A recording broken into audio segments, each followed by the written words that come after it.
The historic rise in violent crime over the last several years has been coupled with an even more alarming statistic, and that has to do with less than half of violent crimes are cleared by an arrest, meaning most serious offenses remain unsolved.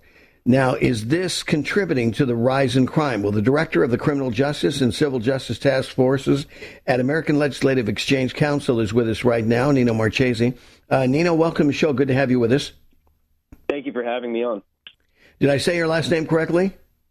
Very, very close. It's Marchese, but I don't fault you for it. Okay, Marchese. Okay, the CH gives it the K sound. Okay, Marchese.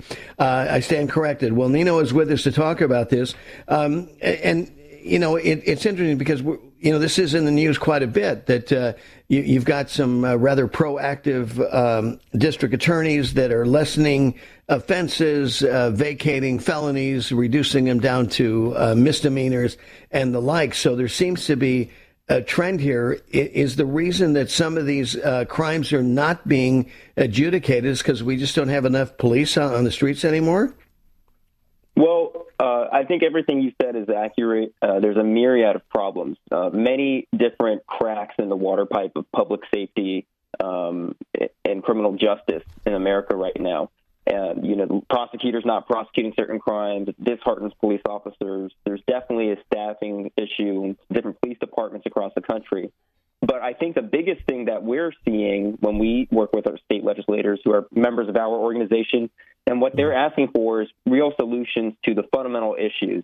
And you wouldn't think that there would be so many issues to focus on, but the main thing is just getting police to target violent crime. So we've been part of a coalition that's been working around the country to support law enforcement and state legislators to do exactly that. The primary ways that we're targeting is favoring approaches that prioritize evidence-backed policing tactics, properly funding law enforcement, and then increasing community involvement. And I think once we really start making progress in those fundamental areas, we'll start to see these crime rates drop significantly nationwide.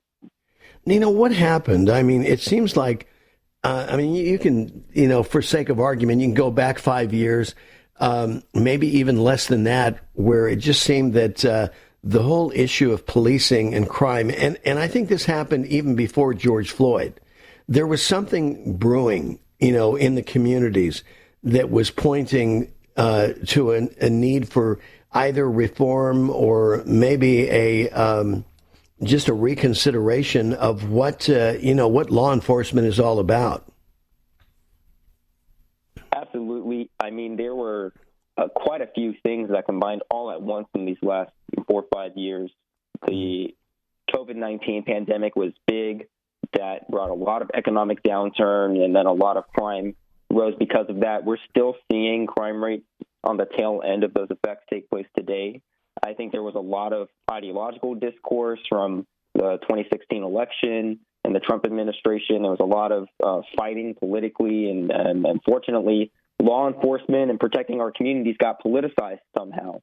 And because of that, and then you see this pro-police side and this anti-police side, and now we're in the realm where common sense things like advocating for police to solve violent crimes and prosecute people for committing violent crimes is now controversial.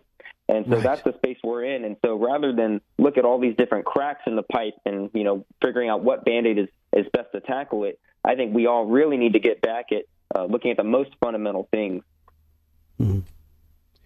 Well, no doubt. And you're exactly right. I mean, when institutions get politicized, boy, that's a disease. And then also when you have situations where, rhetoric. Now, I'm one for free speech. I believe in the First Amendment. I believe that there should be free speech, but there also needs to be that ability to, to quiet the masses when people, get upset and understandably, but it's one thing to get upset, but when you start, saying things that are reckless, that are probably, like the saying that you can't yell fire in a theater when a fire doesn't exist.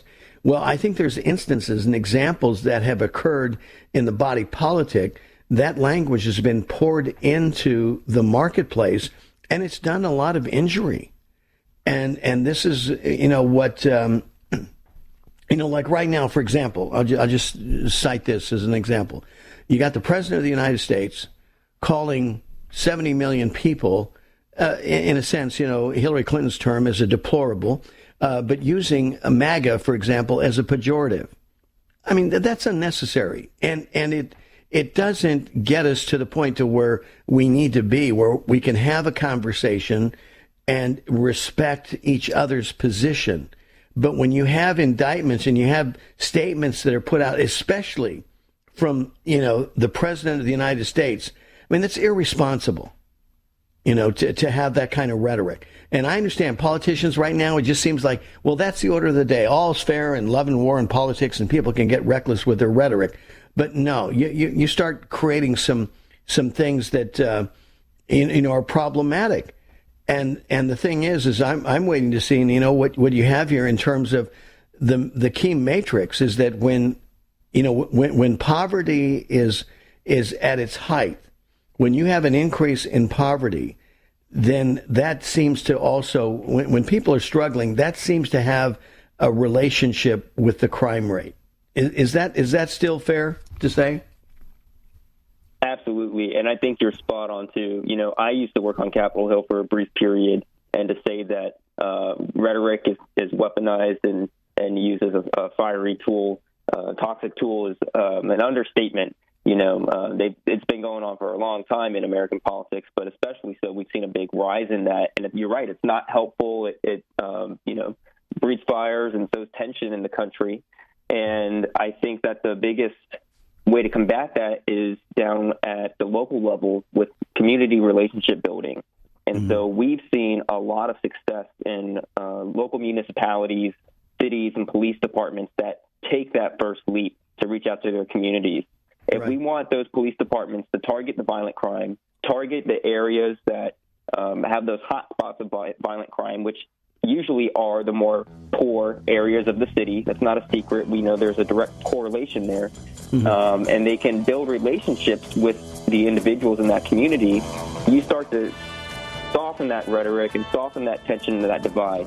Because if you ask anybody in those areas of a town, they want the police there, they want their presence, they want justice to be served ultimately, no matter who's responsible. And so having law enforcement actively reach out and build relationships with those communities will build trust and enable them to better do their jobs. And that's what we're seeing across the country, and it's what I think is going to solve a lot of these problems moving forward.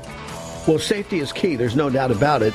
And if there's a void in safety, guess what? They're going to go to neighborhood bullies, right? Now we're back to the mafia and neighbor influences. I mean, I know that sounds extreme, but get ready. We'll talk more about that on the other side, because we're not even touching with the impact that the cartels are having within the United States.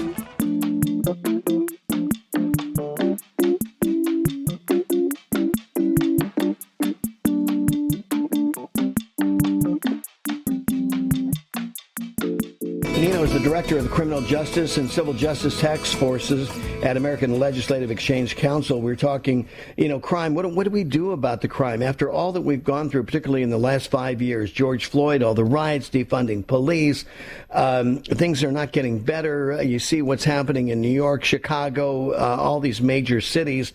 It's just heartbreaking to see, what is happening. And as Nino mentioned, this is going to start from the ground. It's going to be an organic deal that has to start from the ground up.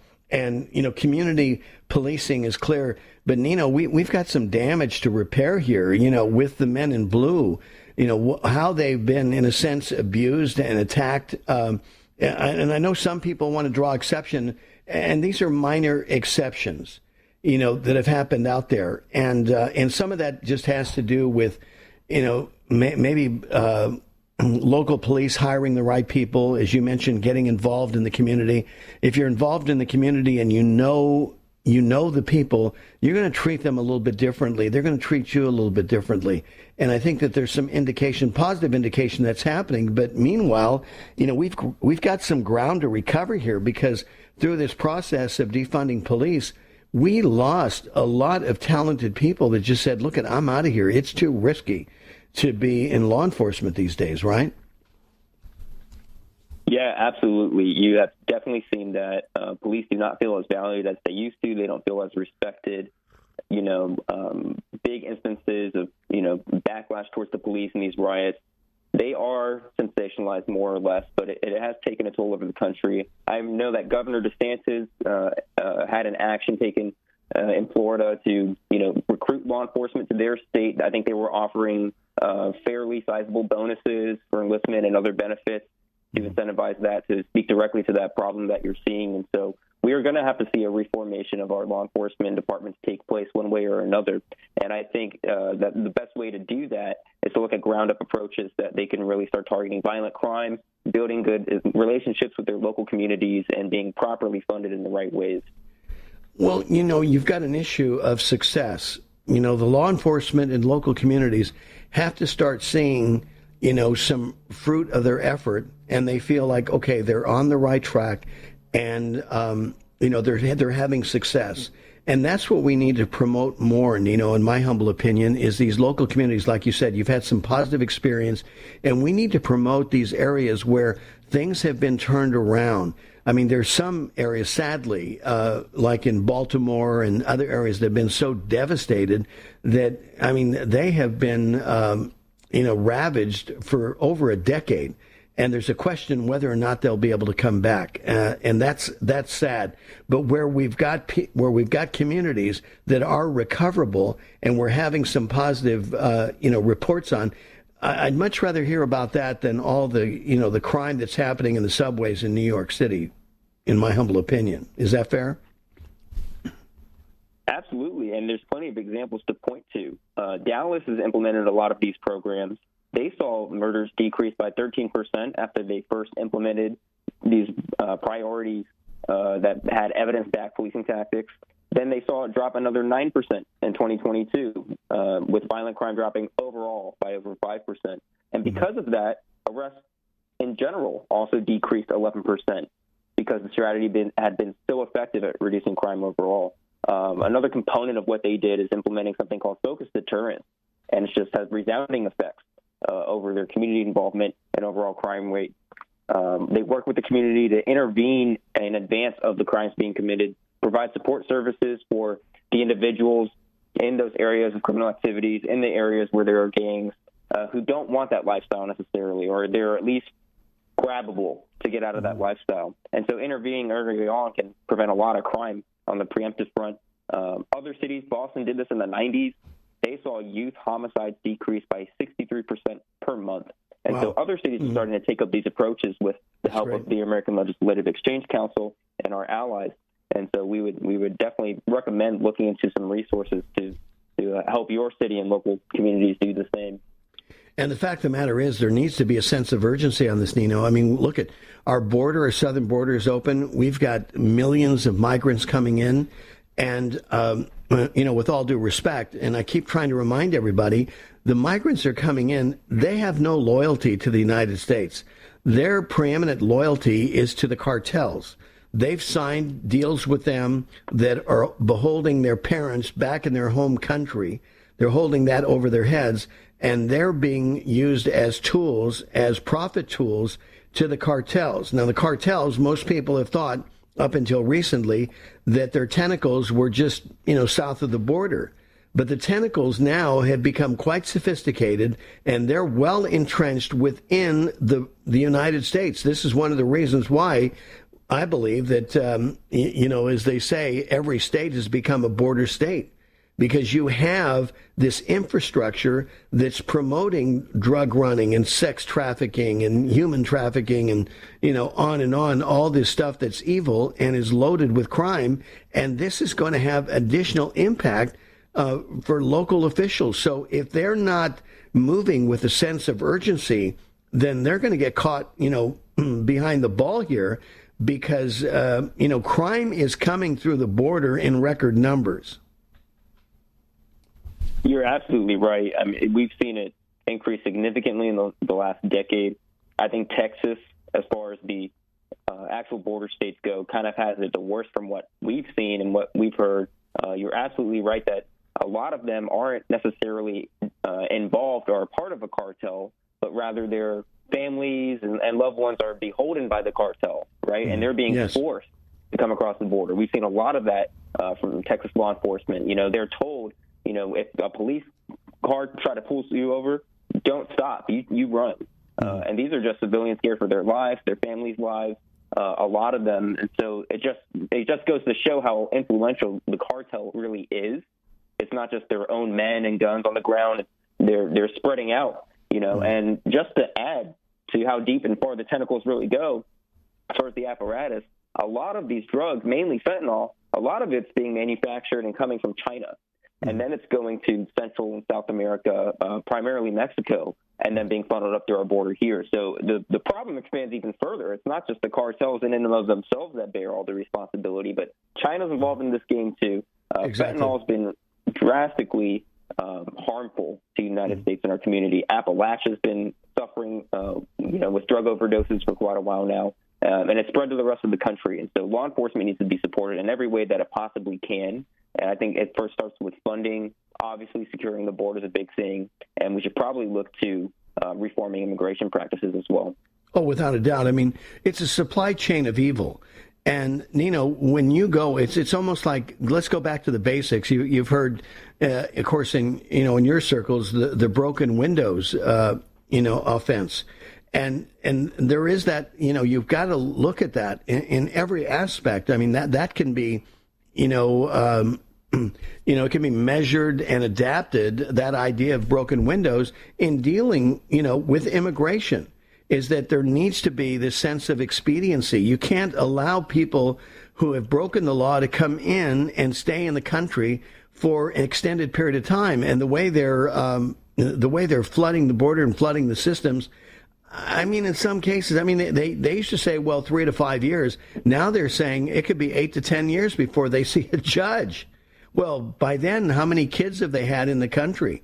What else has happened in 8 to 10 years? I mean, that is a long time for somebody to be in the country, and now you're going to be heartless to separate the family and say, okay, well, dad came in illegally 10 years ago, and, we're transporting him to the border. He can no longer be here in the United States with his family, and he's got 3 kids that were born here in the country, so they're citizens, and he's not. I mean, this is a mess. You're absolutely right. It's a mess.